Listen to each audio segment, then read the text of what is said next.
now is. Yes, we want to welcome Doug Hagedorn, who's founder of Future Foundation Builders and author of A Lasting Legacy, a practical guide to secure your future, your family, your finances, and your faith in uncertain times. Doug, welcome to the program.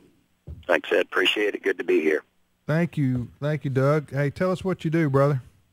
Sure. First of all, I enjoy Facebook. Yeah, you've heard of it too?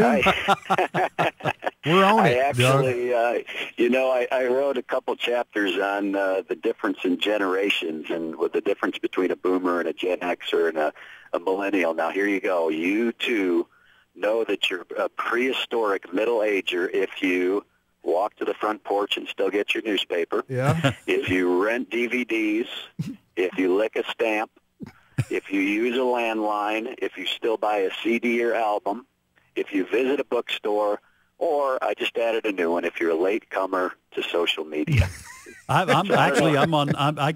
hit 3 or 4 of those. 3 or 4. That's not bad. I'm over that. So I'm actually a cusper. I'm on the edge of a Gen Xer and a boomer. And so Doug, let me stop you there, please. Yeah. My mind cannot have one more category in it.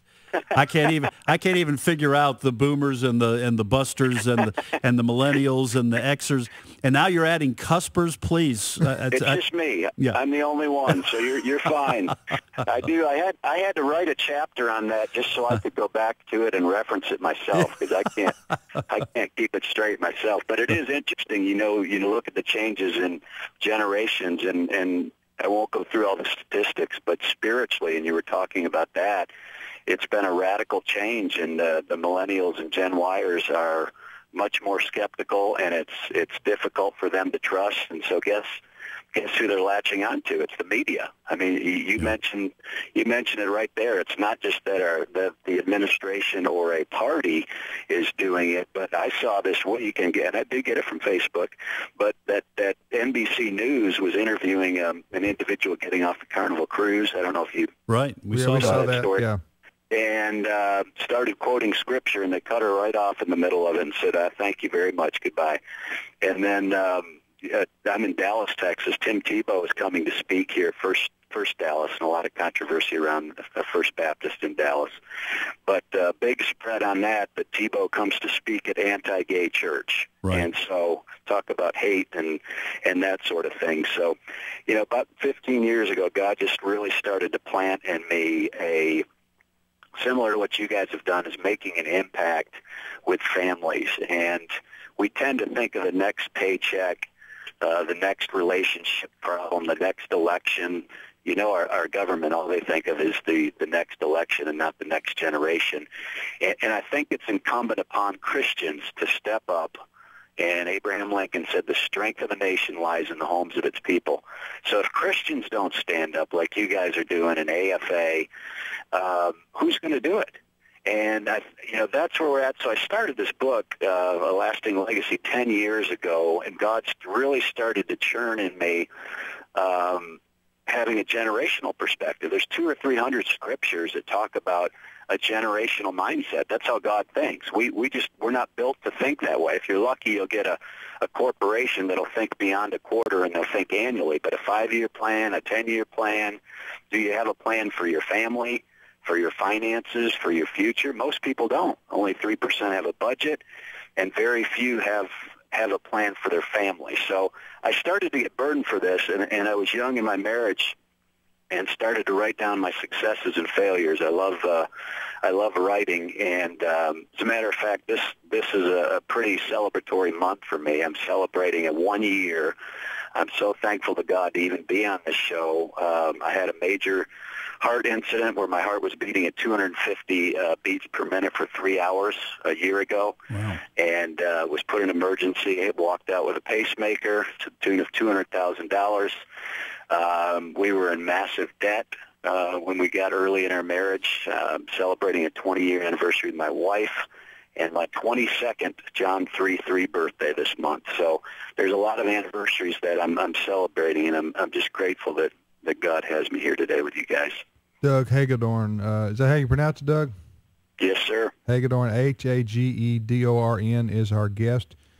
He's written a book, a very comprehensive book on really life and applying a biblical worldview to life. It's called A Lasting Legacy, a practical guide to secure your future, your family, your finances, and your faith in uncertain times.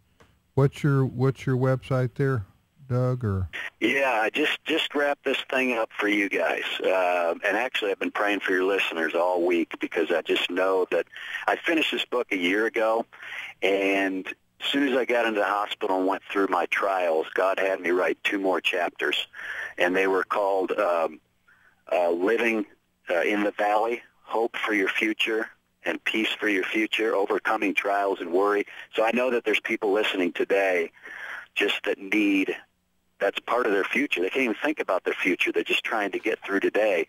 So I put together a package just for you guys. It's half price for your listeners. 50% off the book, A Lasting Legacy. And then I just completed a Make Your Life Count Bible study. It's very reflective and practical. And how do I put together a life plan? How do I live a purposeful life in my second half, or second third in some of our cases, or third, I guess it would be. And then it also includes a 4x6 laminated card with guideposts, 20 guideposts for life. And it's suitable for framing. I just sent one off to college with my daughter. So if she's struggling with worry or with fear or with helping others, serving others, or trusting God, she can go to the scriptures that are on this card. So all of that is in one package just for your listeners the next few days, and it's at futurefoundationbuilders.com. That's futurefoundationbuilders.com. I'm not making money on this. Everything's going to world missions, the net proceeds. And I've been speaking in churches. The thing that I bring out, you see the cover of the book when you go to the website.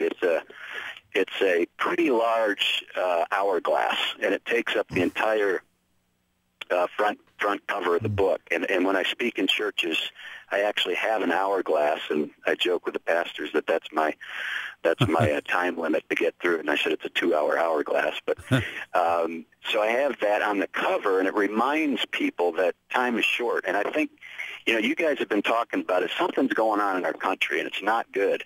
We are all leaving a legacy, and as believers, we have an obligation. But we're kind of not alone. We're feeling that hourglass of life emptying quicker than we thought it would. And we don't have peace for our future, our family, our finances. And then we try and delve into helping, with government issues and with our senators and trying to stand up. And sometimes it gets very depressing that we're not making an impact and we're not being salt and light. And so I think, what I set out to do here was to kind of be the straw that stirs the drink. Every one of us has gifts, and every one of us has a purpose in life.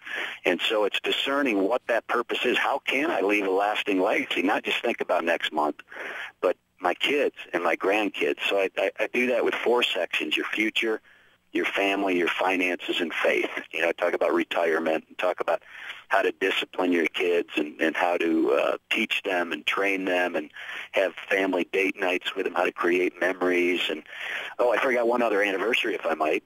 10 years ago this month, I sat with, actually July, I think it is, I sat in Larry Burkett's chair for the first time and was the first one to do a show after he went to be with the Lord. And so he was quite a mentor to me. And so there's a section on here on setting up a budget, getting out of debt, and preparing for retirement. So it is comprehensive. You look at 500 pages and go, oh my gosh, you got to be kidding me.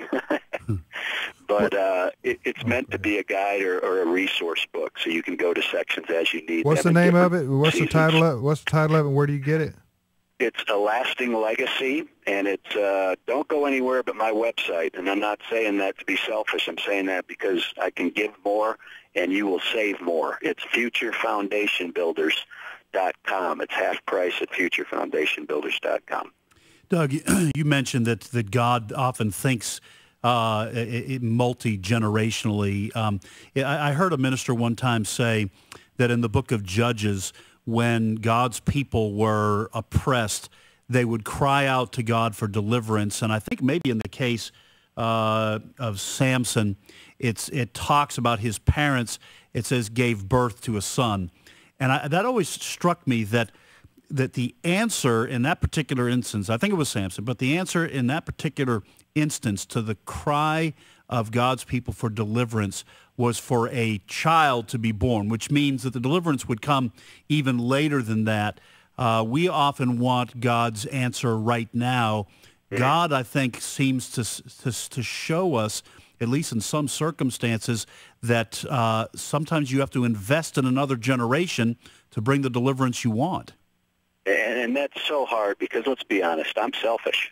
And we want to see either results today, if it's ministry or our job and income, praying for our kids' salvation, keeping them on a straight and narrow path. And you read the stories in the Bible, and it just doesn't happen that way. We were reading in church this weekend about Joshua 1 through 9, and they had just finished up after the death of Moses, a season of waiting. You know, they wanted to get to the promised land. For me, I would have figured out a way to go to the promised land and get in there, because for type A personalities, you don't like to wait around on God sometimes. But he will use those seasons, whether it's the wilderness, the trials, the struggle with the child or the spouse, to get you to a place where you can actually hear from him. And we're in such a society where we just can't hear from him. There's so much noise around us. And I really recommend, I know it's past time for New Year's resolutions, but if people can get away just for a day or a weekend and say, Lord, what is my purpose? And there may be some regret. There may be a legacy of failure. That's okay. We're all there. And you can read Moses' failure. You can read David wanted to build the church, and Solomon was the one. But David knew that, and yet, like you said, he invested in that, and he gave them the plans, and then Solomon was faithful and did so. So we got to think beyond us. And that's a hard thing to do. When we started a school, and I tell the story of the battles. When you try and do something big in your life, there's going to be battles from the enemy, from your flesh, maybe from those closest to you. But I know that by the blood of Jesus, he's given us the strength, and there's nothing too difficult for him. So people listening may go, well, I really can't leave a legacy. I've already failed in a marriage or with my kids. And I talked to one 69-year-old last week, and she got a copy of the book, and she said, I am more motivated and have more hope in my life than I've ever had, and I'm going to make my next 20 years count. And so it's different for everyone. So I share some of my stories, but I got 50 different tools in here to help people to discern what is my calling? What am I supposed to be doing? How can I be faithful where I'm at and then still look to the future? That story with Joshua, though, you know, when he took over, God said, I'll give you every place where you set your foot. The conditions were, be careful to obey my law. You know, don't turn from the right or to the left, but I will give you success. And I was with Moses. So he said, be strong and courageous. I will never leave you nor forsake you. So we have a role in being strong and courageous and following God's commands as Christians and believers, being salt and light. But don't forget his role. His arm is not too short. Nothing is too difficult. So don't be afraid. Don't be discouraged, for the Lord your God will be with you as you try to leave a lasting legacy. Talking to Doug Hagedorn, Hagedorn. That's some encouraging words and a challenge to us as believers